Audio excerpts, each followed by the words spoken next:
안녕하세요. 영화로운 모기씨로 다시 찾아온 모두를 위한 기독교 영화제 프로그래머 박이라입니다. 안녕하세요. 최은입니다. 반갑습니다. 네, 오늘은 페르니 피셔 크리스텐센 감독의 비커밍 아스트리드 작품에 대해서 얘기해보고자 하는데요. 사실 비커밍 아스트리드라는 게 이제 아스트리드라는 전기 인물을 가지고 얘기를 하는 영화다라는 건 저도 알고 있었는데 제가 알고 있던 그 아스트리드 린드그렌인지는 저는 사실 영화 보기 전에는 몰랐어요. 네. 근데 홍보사에서 이렇게 계속해서 홍보를 하더라고요. 알갈량의 삐삐를 그린 그런 작가라고. 선생님께서 혹시 아스트리드에 대해서 좀 알고 계신 바가 있으셨나요? 사실 삐삐 롱스타킹 말괄량의 삐삐가 워낙 유명하잖아요. 책보다는 드라마로 먼저 접했던 그런 작품이어서 작가에 대해서는 많이 생각은 안 했던 건 사실인 것 같아요. 그런데 이제 이번 기회에 저도 아스트리드 린드그렌에 대해서 조금 더 알게 됐고요. 이전에는 우리가 린드그렌 상, 아스트리드 린드그렌 상을 받은 작가가 있잖아요. 네. 키나 작가가 작년에 2020년에 구름빵이라는 작품을 쓴 작가죠. 이 동화 작가가 이 상을 받아서 그렇게 유명한 상이구나 이걸 알았어요. 그러면서 이제 이 린드그렌에 대해서 더 생각을 하게 됐던 그런 계기가 한국에서는 또 있었던 것 같고요. 이 아스트리드 린드그렌 상은 아스트리드 린드그렌 추모상이라고 불리기도 하고, 그래서 동화 분야에서는 노벨상에 해당하는 그런 작품상이라고 알고 있는데요. 그만큼 자기의 이름을 딴 시상식 이걸 갖고 있을 정도로 유명한 작가이기도 하고, 알려져 있기로 스웨덴에서는 성경보다 더 유명한 책이 삐삐 롱스타킹과 사자왕의 모험 이런 이제 린드그렌이 썼던 작품이라고 얘기를 하더라고요. 그런데 우리가 알고 있는 그 삐삐 롱스타킹의 작가 외에도 사실 아스트리드 린드그렌이 유명한 것은 환경운동가로 활동을 하기도 했고요. 그리고 인권 문제, 아동 인권 문제, 아동 포르노에 반대를 하거나 청소년의 인권 문제에 관여를 하거나 청년 주거 문제 이런 데도 목소리를 내기도 했고요. 여러 가지로 세계에서 일어나고 있는 일들에 대해서 열심히 목소리를 낸 활동가로도 유명하다고 알려져 있어요. 그래서 이런 활동들이 한편으로 아스트리드 린드그렌이라는 한 여성의 위대한 활동가의 모습을 담고 있는 반면에 또 하나 이제 더 알 수 있는 건 뭐냐면 그 이전에 이 아스트리드 린드그렌은 가난한 농부의 딸이었고요. 스웨덴의 농부의 딸이었고, 그리고 한때 미혼모였고 10대의 아이를 가진 미혼모였고, 전화교환원 타이피스트, 그다음에 속기사, 그리고 비서 이런 일들을 했었고, 편집인이기도 했었고, 여러 가지로 그런 이제 시기를 겪었다는 것을 알게 된 거죠. 저도 이번에 조금 더 자세히 알게 됐고요.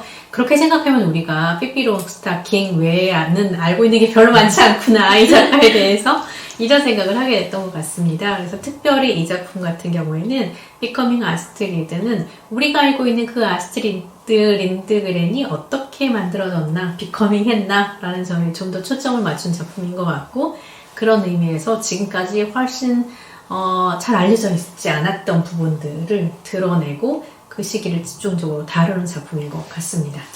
네, 선생님 말씀하신 대로 우리가 유명하고 그런 부분보다는 어쩌면 굉장히 개인적이고 사적인 일들에 이제 조금 초점이 맞춰진 영화라고 볼 수 있는 것 같아요. 근데 이 영화가 형식상 굉장히 좀 독특한 지점을 가지고 있는 것 같은데, 처음 시작이 웬 노년의 어떤 할머니의 뒷모습을 이렇게 보여주잖아요. 그러니까 사실 그 책상 자체가 아스트리드 린드그렌의 굉장히 유명한 책상이더라고요. 그 책상에 앉아있는 할머니의 모습, 그리고 할머니가 들춰보는 수많은 어떤 카드들, 엽서들, 그런 팬레터들. 팬레터. 아이들에게 온 팬레터죠. 그림들이 함께 그려져 있는. 이제 그런 부분으로 이제 시작을 해가지고 영화 곳곳에 그 팬층인 이제 아이들이 뭐라고 이 할머니에게 질문을 보냈는지, 혹은 자기가 동화책을 읽고 어떤 느낌을 받았는지 그런 것들이 계속해서 나레이션으로 나오고, 마지막도 그 뒷모습으로 끝내죠. 그래서 말씀하신 대로 지금 이 모습에 아스트리드가 있기까지의 어떤 그 발판이 되는 부분들을 영화가 이렇게 좀 그려주고 있는 부분이라고 보였습니다. 네, 시대적으로 보자면요. 이 작품은 16살 정도 되는 아스트리드의 모습으로 시작을 하거든요. 그런데 그게 벌써 100년 전입니다. 왜냐면 아스트리드 린드그렌은 1907년생이거든요. 1907년에 태어나서 2002년에 사망을 했어요. 그러니 지금으로 따지자면 아스트리드 린드그렌이 10대 시절이라고 생각하면 벌써 100년 전이 되는 거고요. 그래서 이 영화가 다루고 있는 사건들, 예를 들면 10대인 아스트리드가 임신을 하고 그리고 이제 불륜이라고 낙에 찍힌 유부남의 아이를 임신을 하고 혼자서 출산을 하고 뭐 이런 싱글맘의 경험을 하고 하는 것은 지금 우리가 생각하는 10대의 싱글맘을 생각하는 것도 사실은 굉장히 어려운 일인데 난감한 상황에 처해있다고 볼 수 있을 건데 그것보다 훨씬 더 어려운 상황이었다는 것을 짐작할 수 있는 그런 시대가 되는 거죠. 그런데도 불구하고 일단 우리가 알고 있는 것은 아이들을 위해서 정말 멋진 동화, 모험 이야기들을 쓴 그런 이제 작가였다라는 것을 알고 있는데요. 그러니까 이 작품이 다루고 있는 그 시기, 10대 시절의 아스트리드 어떤 모습으로 보여주고 있나요? 일단 저는 정말 가장 기억에 남았던 거는 이제 무도회장. 네, 무도회장이라고 하긴 좀 뭐한데 뭔가 그렇게 댄스홀이겠죠? 댄스홀. 10대들의 댄스홀. 그런데 가서 이제 파트너가 나에게 춤을 청해주기를 기다리고 있는데 이제 다들 속속들이 떠나는데 아무에게도 이제 뭔가 이렇게 춤을 추자고 얘기를 못 듣고 있는 아스트리드가 안 되겠다. 그리고 내 옆에 있는 나랑 똑같이 춤을 부탁받지 않은 그 친구와 함께 우리가 같이 둘이서 춤을 추자라고 나가죠. 그리고 결국은 이제 파트너 없이 혼자 네. 뭔가 막 춤인지 뭔지 그 춤 삐삐가 추는 춤 같지 않아요? 비슷하더라고요. 다리만 껑숭껑숭해가지고 추는 춤. 네, 그렇게 춤을 추던 모습이 굉장히 용기 있는 모습이라고 그렇죠. 저는 보여졌거든요. 근데 그런 용기 있는 모습 반면에 또 이상하다고 느껴지는 부분도 있었는데 자꾸 그렇게 소리를 지르더라고요. 맞아요. 오빠 나 소리 지르고 싶어. 그래 오빠가 질러 그랬더니 그 소리를 이제 지르죠. 그러니까 어떤 면에서는 무언가 알 수 없는 어떤 억압에서 자유로우시고 싶거나 뭔가 자기를 강력하게 표현하고 싶은 어쩌면 그게 예술가적인 기질일지도 모르겠다는 생각도 네. 들었는데 어떤 표현에 대한 강력한 욕구가 있었던 인물이었던 것 같아요.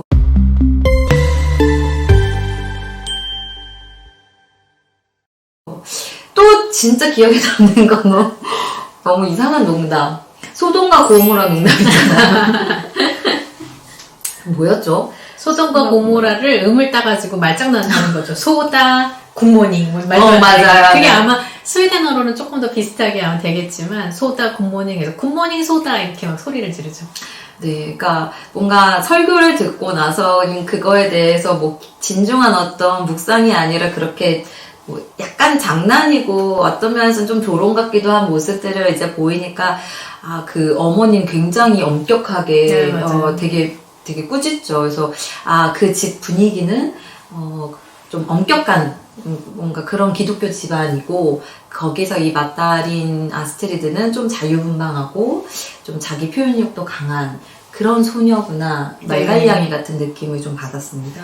맞습니다. 이 집안이요 사실 이제 교구에 소속된 농지를 일구는 농부였어요. 그러니까 농부는 농부인 건데 그 땅의 주인은 이제 교구인 거죠. 그러니까 교회에 소속된 어떻게 보면 관리집사처럼 교회 옆에 살면서 목사관 옆에 살면서 땅을 일구면서 먹고 살았던 그런 집안이기 때문에 근데 그걸 하게 된 것 자체가 이제 신심을 인정받았기 때문이기도 하거든요.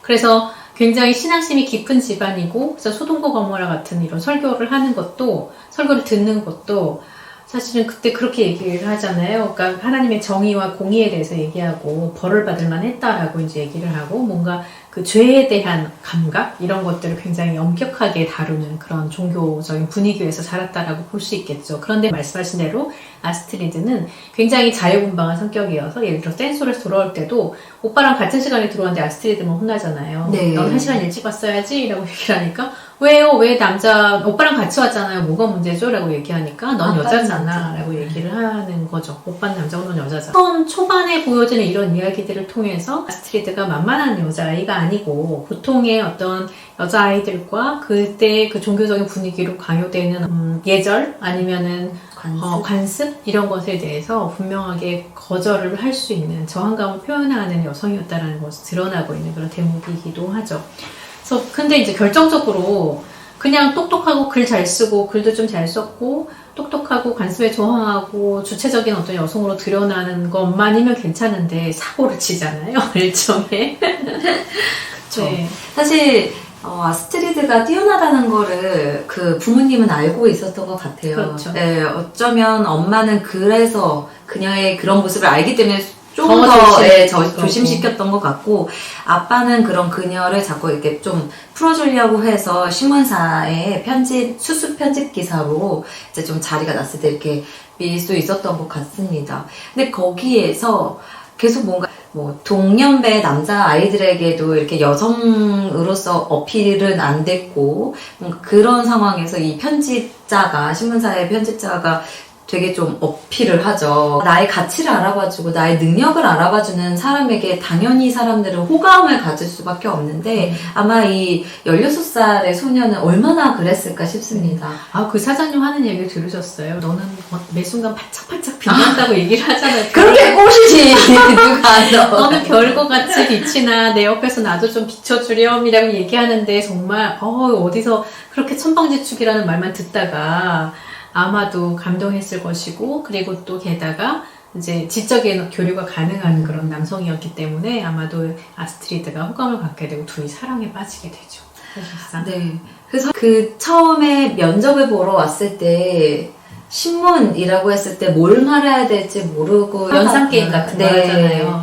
그러다 뭔가 그런 빛, 그러다가 자유, 미래 이런 단어들이 함께 오가면서 뭔가 그리는 부분들, 그리고 가치지향적인 부분들이 비슷하다고 저도 보여졌는데 그들의 장밋빛 미래가 보장되는 건 분명 아니었던 것 같아요. 결국 그 사람 끝에 아이를 갖게 되죠. 그러니까 너무 어린 나이에 임신을 했는데 상대 남성은 벌써 두 번째 결혼을 한 유부남이고 별거 중이라고 하긴 하지만 아직 이혼의 과정이 남겨져 있었던 그런 남성이었고, 거기다 부모님은 교회에서 워낙에 유명한 그런 신실하기로 유명한 분들이었으니 그녀가 이제 더 이상 환영받기는 너무 어려웠던 분위기였던 것 같습니다. 그렇죠. 그래서 거의 쫓겨가다시피 명목상으로는 스톡홀름에 가서 이제 비서 교육을 받는다라고 얘기해서 교육을 받으러 갔지만 사실상은 아이를 이제 낳기 위해서 숨으러 가는 거나 다름이 없는데요. 그렇게 해서 갔는데 가서 이제 이혼만 기다리고 있는 거죠. 블룸베리가 어서 이혼해주고 자기를 불러주기만을 기다리고 있는데 이혼이 쉽지가 않습니다. 왜냐하면 이 두 번째 부인이 굉장히 예민해서 블룸베리가 바람을 피우고 있다고 확신을 하고 이제 증거를 잡으러 다니는 거예요. 그러니까 이 아이가 어디를 가서 아기를 낳으면 아기의 아빠 이름이 남을 것이기 때문에 어떻게 해야 될까 고민하다가 스스로 아스트리드가 결정을 합니다. 무슨 결정을 내리냐면 덴마크로 가서 아기를 낳겠다고 해서 덴마크는 부모의 이름을 필요로 하지 않는 어떤 그 출산 시설이 있고 위탁모 제도가 발달이 돼 있어서 아마 거기 가서 아이를 낳으면 적어도 블룸베리가 간통죄로 들어가는 일은 없을 것이다 라고 이제 생각을 한 거죠. 그 사이에 블룸베리가 열심히 이제 이혼 절차를 마무리하겠다고 약속을 하고 그렇게 간 건데요. 이 일이 시간이 꽤 걸려서 문제잖아요. 정말 너무 어린 여성이, 저는 스톡홀름 혼자 가는 것도, 기차를 뭔가 처음 타는 것도 아빠가 배웅을 해주긴 하지만 어떤 떨리는 마음이었을까 싶은데 너무 열악한 환경에서 뭔가 그런 수업을 받으면서 배는 불러오고, 그래서 정말 출산 임박해서 덴마크로 여행을 하는 장면도 저렇게 강인해 보이는 아이긴 하지만 그래도 정말 무서웠을 거라는 생각이 들거든요. 그 날씨도 왜 이렇게 안 좋아요?